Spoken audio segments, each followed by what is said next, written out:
아동의 교육을 위해서는 어느 정도 체벌이. 안녕하세요. 형사 전문 변호사 중변입니다. 지난달 15일 부산 해운대구의 한 초등학교 앞 스쿨존에서 승용차가 SUV 차량에 부딪힌 다음 2차로 보행로를 덮쳐 길을 가던 6살 유치원생이 숨지고 어머니가 중상을 입는 안타까운 사고가 발생했습니다. 매우 드문 사례라고 볼 수 있는데요. 먼저 영상을 한번 보시겠습니다. 이 SUV 차량이 1차 가해 차량이고요. 이 승용차 차량이 2차 가해 차량입니다. SUV 차량이 승용차 운전석과 운전석 뒷부분의 중간 부분을 들이받은 것처럼 보이고요. 이렇게 밀듯이 충격을 한 것처럼 보이네요. 그러면서 승용차 그 방향이 왼쪽으로 약간 왼쪽으로 틀어지고 그 틀어진 상태에서 승용차 운전자가 악셀을 밟고 직진을 하게 됐던 것으로 보입니다. 승용차 차량이 직진을 하면서 보도에 있던 피해자들이 부딪히게 되었고 결국 6살 유치원생이 숨지게 되었습니다. 이 사건의 쟁점은 두 차량에게 민식이법을 적용할 것인지 아니면 교통사고 처리 특례법으로 적용할 것인지가 문제입니다. 특정 범죄 가중처벌에 관한 법률 제5조의 13에 민식이법이 규정되어 있습니다. 조문을 한번 살펴보겠습니다.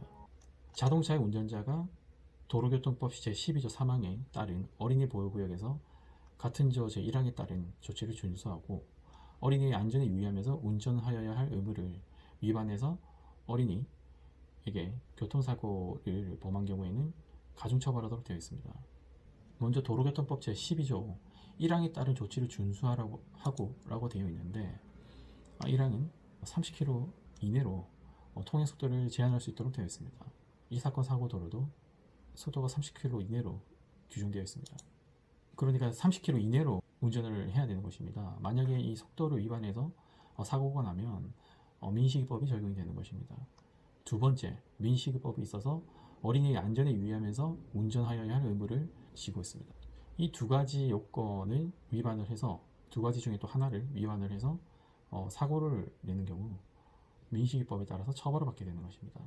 어린이를 사망에 이르게 한 경우에는 무기 또는 3년 이상의 징역에 처하게 되고요. 이 사건 같은 경우에는 최대 무기징역까지 선고가 될 수 있는 것입니다.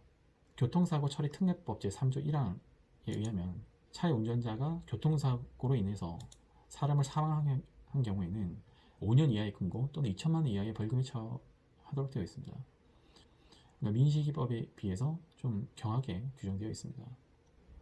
민식이법 같은 경우에는 최소 3년 이상의 징역형에 처할 수 있게 되는 것입니다. 벌금형은 규정이 없어요. 현재 해운대 경찰서에서 이 사건을 조사 중에 있는데요. 담당 경찰관이 매우 고민을 많이 했던 것으로 보입니다. 결국에는 SUV 차량과 승용차 두 차량 모두에게 민식이법을 적용을 해서 입건을 한 것으로 어제 해운대 경찰서가 밝혔습니다. 두 번째 쟁점은 SUV 차량에 민식이법을 적용할 수 있는지가 쟁점이 되고 있어요. SUV 차량의 입장에서 대변을 하자면 SUV 차량은 좌회전을 해서 사고를 내긴 했지만 이 사고로 인해서 2차 사고까지 발생했을 거라고는 전혀 예상을 하지 못했다. 내가 충격을 한 부분에 있어서는 책임을 지겠지만 그 2차 승용차 차량이 악셀을 밟고 직진을 해서 보도를 침범을 해서 사고 낼 줄은 몰랐다. 이런 주장을 할 수 있는 것이죠. 그러나 SUV 차량이 책임을 피하기는 힘들 것으로 보입니다. 우선 이 사건 도로가 어린이 보호구역 도로예요. 그러니 매우 조심해서 운전을 할 의무가 있는 것입니다. 그런데 SUV 차량은 사실 전방 주시 의무만 제대로 했어도 승용차 차량을 추격할 이유가 없었어요. 그런데 사실 좀 이해하기가 힘들게 먼저 진입한 승용차 차량의 그 운전석과 운전석 뒷좌석의 중간 부분을 이렇게 밀듯이 충격을 하게 됩니다. 충격을 하고 어느 정도 승용차가 이게 밀리는 장면이 있거든요. 만약에 충격을 하고 즉시 정차를 했다면 이런 장면까지는 나오지 않았을 것 같아요. 정확한 이유는 알 수 없지만 SUV 차량이 승용차 차량에 충격을 했고 곧바로 즉시 정차할 수 없었던 상황이었던 것으로 보입니다. 이 사건과 관련해서 유사한 대법원 판례가 있습니다. 관련 사건은 손해배상 청구 소송입니다. 그 대법원 판결의 요지를 설명드리자면 접촉사고를 당한 운전자가 이 사건 같은 경우에는 승용차 차량이겠죠. 교통사고를 당하고 당황해서 다른 차를 들이받았다면 처음 사고를 낸 가해 차량 운전자가 2차 사고의 피해도 배상할 책임이 있다라고 하는 판례입니다. 재판부는 판결문에서 이렇게 이야기를 하고 있어요. 자동차를 운전하던 운전자가 갑자기 다른 차량으로부터 운전하던 자동차 옆부분을 들이받친 경우 당황하여 또 다른 교통사고를 발생시킬 수도 있다는 사실은 통상적으로 예견할 수 있다고 봄이 상당하다. 이렇게 판시를 하고 있어요. 그리고 1차 사고가 없었더라도 다른 원인으로 인해서 2차 사고를 일으켰을 것이라는 등의 사정이 인정되지 않는 한 2차 사고는 승용차 차량이 순간적으로 당황해서 제동장치나 조향장치를 정상적으로 조작하지 못해서 발생한 것으로 볼 수 없다고 판결을 한 것입니다. 형사사건이 아니라 민사사건에서 이런 판결을 내렸는데요. 사실관계는 이 사건과 매우 유사합니다. 관련 사건에서는 그 2차 가해 차량이 사고를 당한 후 30m가량 직진을 해서 2차 사고가 났던 것으로 보입니다. 그런데 이 사건 영상을 보면 첫 번째 사고 이후에 2차 사고까지 30m 정도의 거리로는 보이진 않아요. 한 15m 정도 될까요? 어찌 보면 그 관련 사건에 비해서 이 사건에 있어서는 좀 더 불리한 사정이죠. 그 SUV 차량 입장에서는. 그래서 이 SUV 차량이 책임을 면하기는 힘들 것으로 보입니다. 세 번째 쟁점은 이 승용차 차량에도 책임을 물을 수 있을까, 민식이법을 적용시킬 수 있을까의 쟁점입니다. 이 승용차 차량 입장에서는 정상적으로 주행을 하고 있었고 이제 그 우회전을 하기 위해서 우측 깜빡이를 켜고 있었던 상황이었어요. 그리고 앞 차량을 정상적인 운행으로 쫓아가고 있었던 상황이에요. 그런데 옆에서 사실 좌회전을 하면서 SUV 차량이 자신을 충격하리라고는 쉽게 예상하기는 힘들었을 것 같아요. 그러면서 그 승용차 운전자 입장에서는 나는 정상적으로 운행을 하고 있었고 앞차를 잘 따라가고 있었고 전혀 예상하지 못한 상황에서 갑자기 교통사고를 당했기 때문에 정말 정신이 없었고 나도 모르는 사이에 악셀을 밟게 됐고 어쩔 수 없는 사고를 당할 수밖에 없었다. 이렇게 주장할 수도 있는 거예요. 이 승용차 1차 사고에 있어서 이 쟁점이 되는 건 이 승용차 운전자가 SUV 차량이 충격을 하리라는 것을 사전에 알고 있었는지 그리고 그 충격의 정도가 얼마인지가 쟁점이 될 것 같아요. 그리고 승용차 운전자가 브레이크를 밟을 수 있었음에도 불구하고 브레이크를 밟지 못하고 악셀을 밟은 거에 대한 과실은 없는지 이 부분이 쟁점이 될 것으로 보입니다. 먼저 승용차 운전자가 SUV 차량이 충격하리라고 하는 것을 알 수 있었는지에 대해서는 저희가 명확히 알 수가 없어요. 그리고 두 번째로 그 충격의 정도가 상당했는지에 대해서 살펴보면 사실 정신을 잃을 정도의 충격처럼 보이지 않는데 상당히 당황했을 것으로는 충분히 짐작을 할 수가 있습니다. 정상적인 상태에서 갑자기 자신의 차량의 옆부분이 부딪힐 거라고는 생각하지 못하잖아요. 그리고 승용차 차량에 충격을 당하면서 방향이 이렇게 틀어지게 돼요. 왼쪽 한 45도, 왼쪽 한 35도에서 40도가량 차량이 이렇게 이동하게 됩니다. 갑자기 충격을 받고 차량에 이동을 하니 상당히 당황스러웠을 것 같아요. 그래서 승용차 운전자 입장에서는 내가 갑자기 충격을 당했고 너무 당황스러워서 조향장치나 제동장치를 정상적으로 내가 동작할 수가 없었다. 이렇게 주장을 할 수가 있는 거죠. 승용차 운전자는 충격을 당한 이후에 기억이 제대로 나지 않는다라는 진술을 하고 있는 것으로 보입니다. 이 사고에 대해서 해운대 경찰서는 7월 13일 1차 가해자 SUV 운전자와 승용차 운전자에게 둘 다 모두 민식이법을 적용해서 입건했다고 밝혔습니다.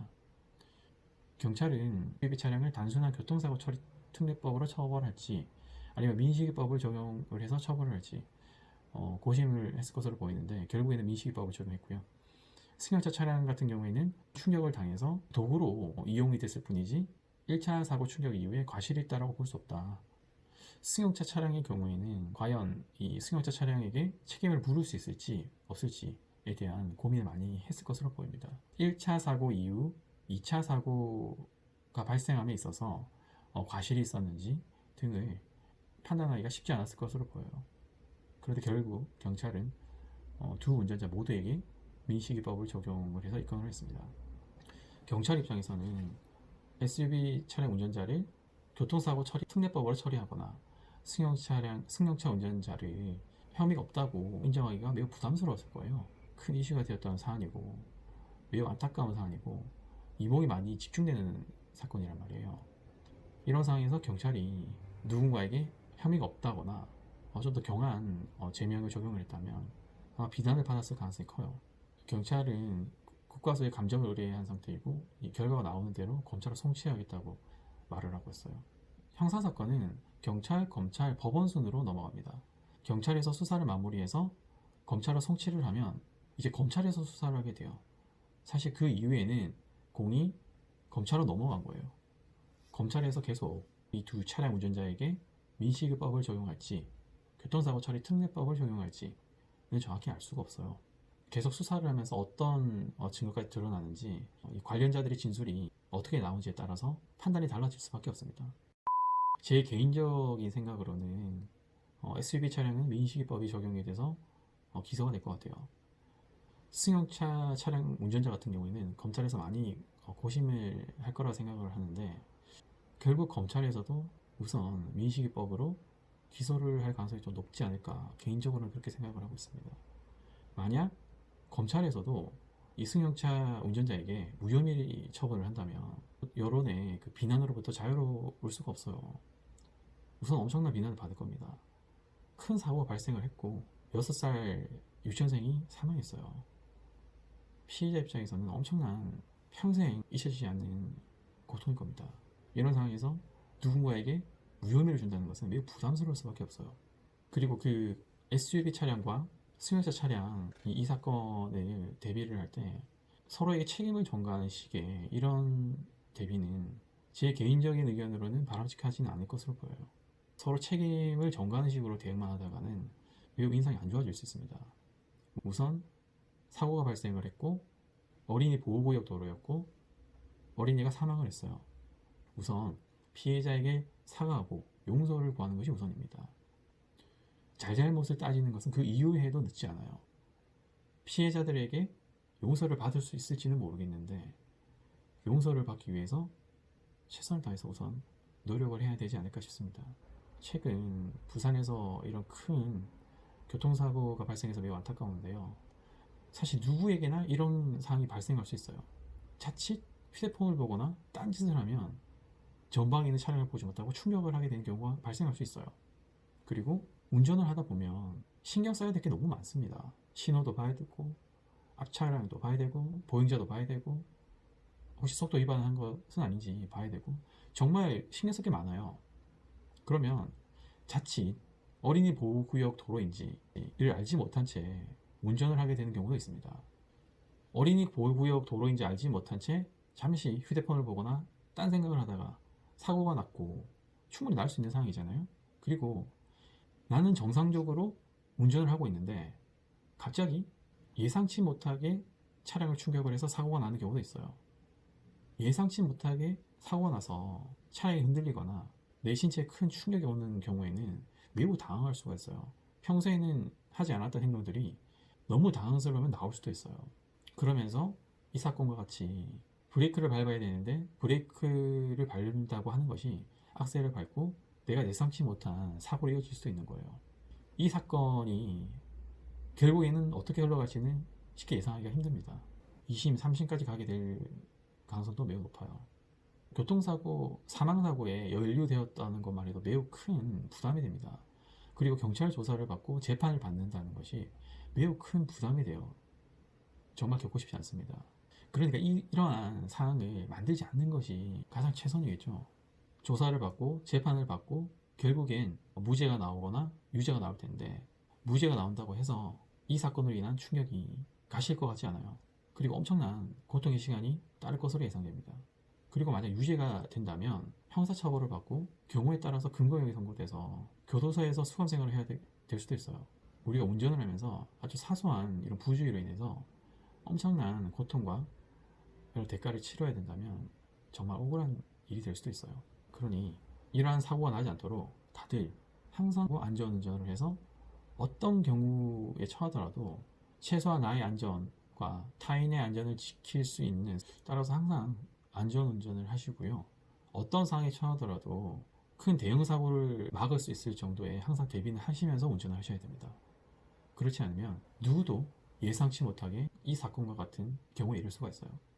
사실 각 개별 운전자 입장에서만 본다면 사소한 부주의로 인해서 충분히 사고가 발생할 수 있는 상황이에요. 잠시 딴짓을 하다가 앞 차량을 못 보고 충격할 수도 있고, 누군가 내 차량을 충격을 해서 당황스러워서 악셀을 밟을 수도 있어요. 그런데 이 두 가지 사고가 겹치면서 정말 끔찍한 사고가 발생했습니다. 그리고 이 사건 도로는 어린이 보호구역 도로였어요. 만약 어린이 보호구역이라는 걸 알았다면 더 조심해서 운전을 하셨을 것이고 1차 사고와 같은 그런 사고가 발생하지 않았을 거예요. 앞으로 두 번 다시는 이런 사고와 같은 사고가 발생하지 않기를 바랍니다.